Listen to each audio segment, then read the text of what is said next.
refried beans, beef and red chili, pork barbacoa, 2 different salsas, and homemade tortillas. It's Cinco de Mayo. They call it a pork butt, but that is actually the shoulder blade. Big piece of meat, lot of salt. Everywhere. Get that wrist working. Grating the garlic is going to give us the strongest garlic profile. And break it down so we can spread it everywhere. Garlic paste. Navel oranges, blood oranges.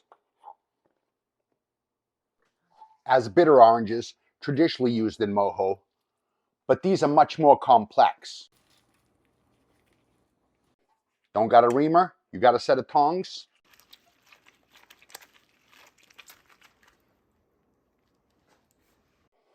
Tongs are the best multi-tool.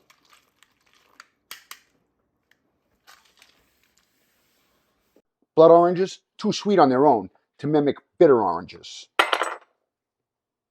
Lime juice will make up the difference.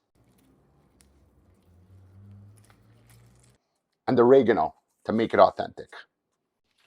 Proper distribution. Or maybe I just like doing it. That's going in the fridge.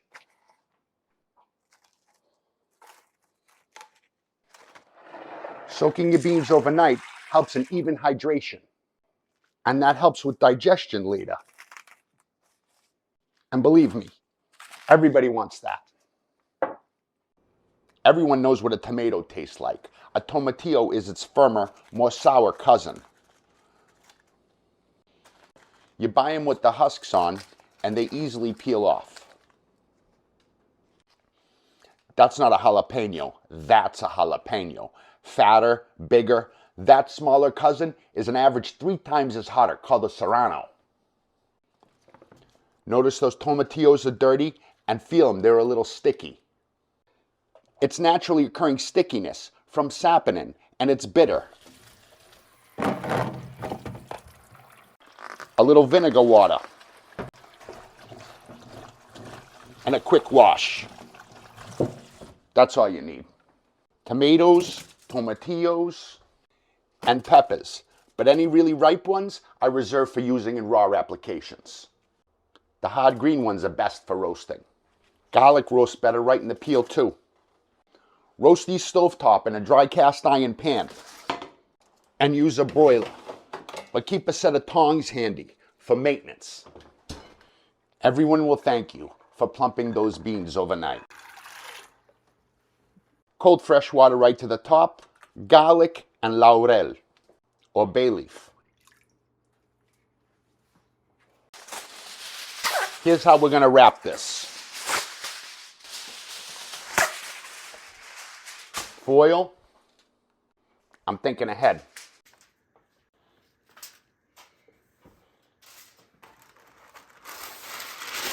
Parchment. This is a big piece of meat. I live pretty fucking far away from a banana tree, but I can buy these frozen. Banana leaves aren't just traditional. They're going to protect the meat from direct heat, help retain moisture, and enhance flavor. Citrus and garlic marinade.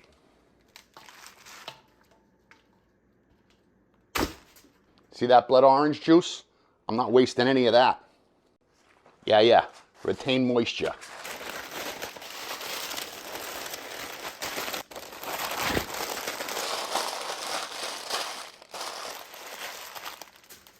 See, your string's already there to wrap it up.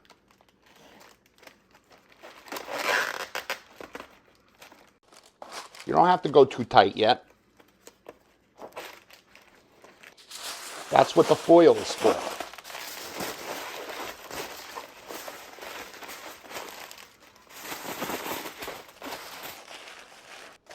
Wrapped and rewrapped for insurance.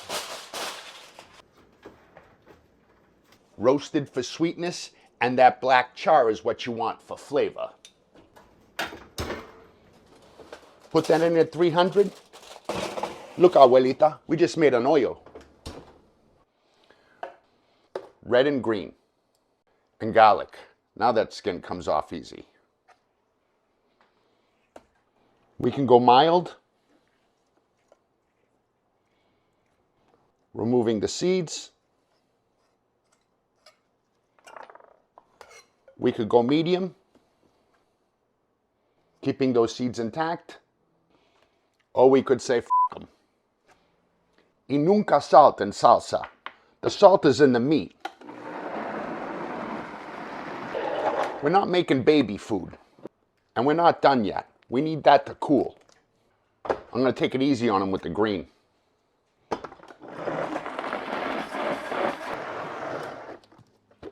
Spicy, garlicky, roasted veg. Into the fridge, because I don't want to cook the onion and cilantro. We're going to add later. Pasillas for the rich raisin flavor. Mulattos will bring chocolate and licorice to the party, with a backbone of sweet, fruity New Mexican reds. Toasting them is going to make them more pliable, so we can seed them later. You can really smell them. Toasting them releases that full flavor profile. Straight out of the bag, they're too hard. Now I can open it up.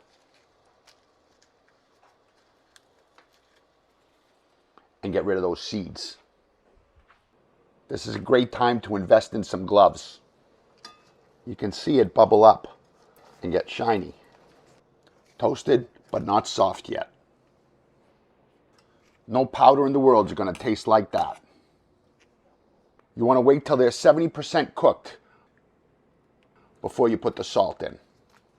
Too soon and you toughen the skins. Wait too long and it's never going to penetrate. If you don't soak your beans, it takes longer to get to that 70%. Salt, glutamates, and oregano. Now all we need is time, dehydration, and concentration. Pork shoulder and beef shoulder, or chuck. But a cow's a much bigger animal. Hence, no bone. We do still get that great marbling though. By cutting our own stew meat, we can remove those big pieces of fat too. No one wants to eat a big chunk of that. Look at that color. There's the mulatto right on top. Followed by the New Mexican reds, pasilla, and the rest. You got a bit of dried fruit like raisins, figs, cherries, prunes, whatever. Next time, put the lid on tight. Got it. You need a good blender on max power.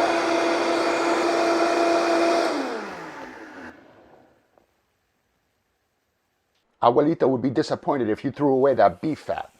That's way better than starting with oil. Look at us cooking all natural and building big beef flavor. This stew is getting a sear, boosting that dark chili flavor. Salt, pepper, and cook in batches. Yeah, this time, we're not missing out on all that flavor.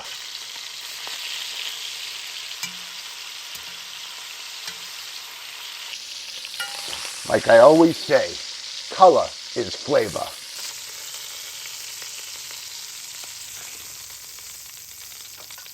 And we're wasting none of it. We're going to pick it all up. The onions release their water, deglazing the pan. That sizzles back. Make a hole and sizzle that garlic. GB and D, golden brown and delicious. Add the meat and all that juice and that red chili blend. Bay leaf and oregano. Maybe a touch more salt and a nap. 2 hours.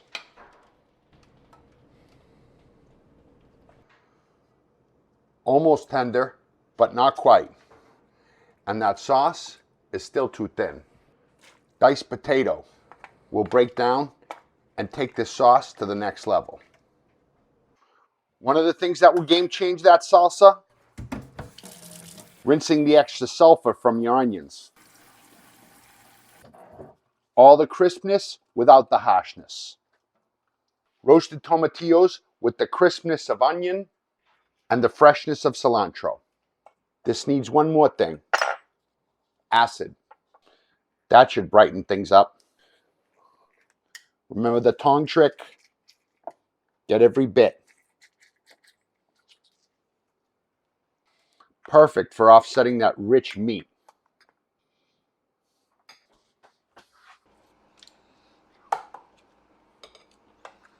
You try it. Oh man, that just tastes like garden freshness. So good.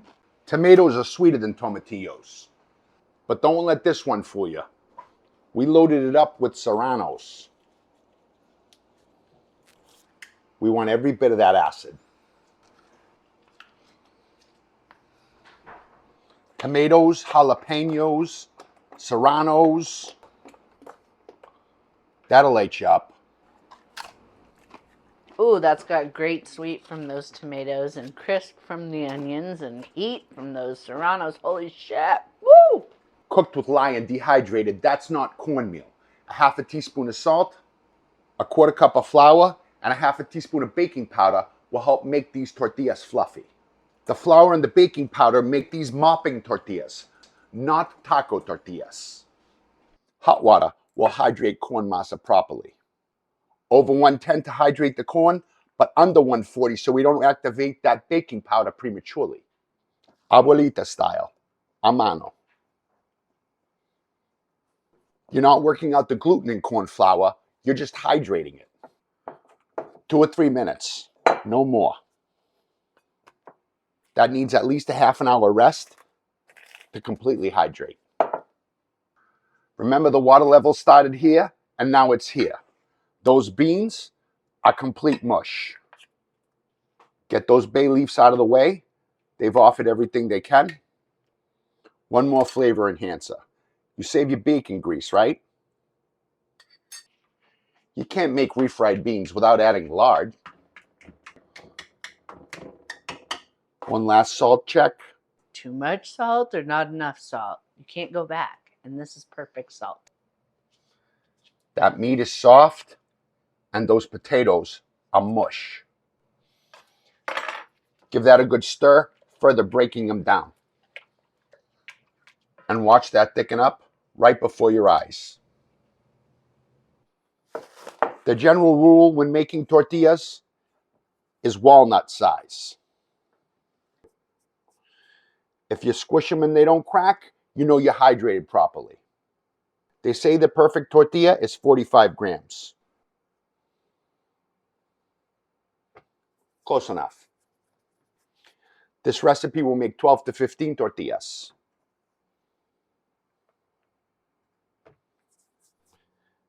These are going to be nice.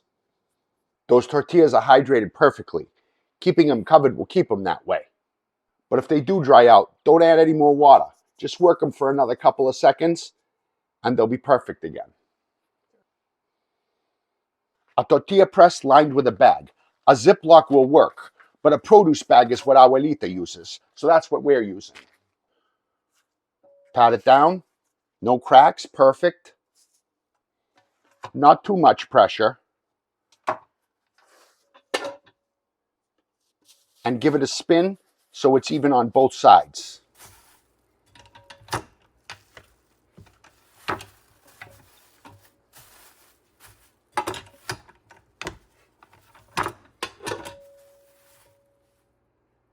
The idea is to get that tortilla to stick to your finger.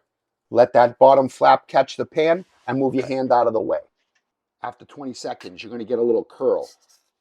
20 seconds on the first side in a low pan. We're using the 2-pan method.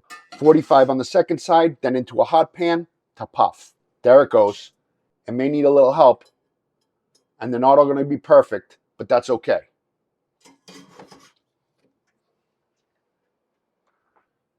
They may look like they're done, but they're not. Keep them covered to steam. A towel will help keep them from being too wet. 9 pounds of barbacoa pork butt. for 7 hours. Anything over 195 will do.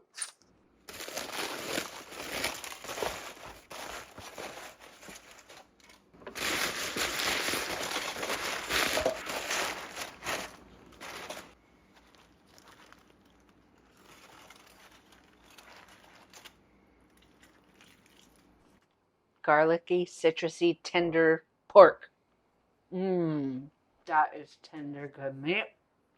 Refried beans, beef and Chile Colorado, a nice piece of that pork, avocado, radish, cotija on that beef, and a lime. Always go to the middle to grab the softest tortillas.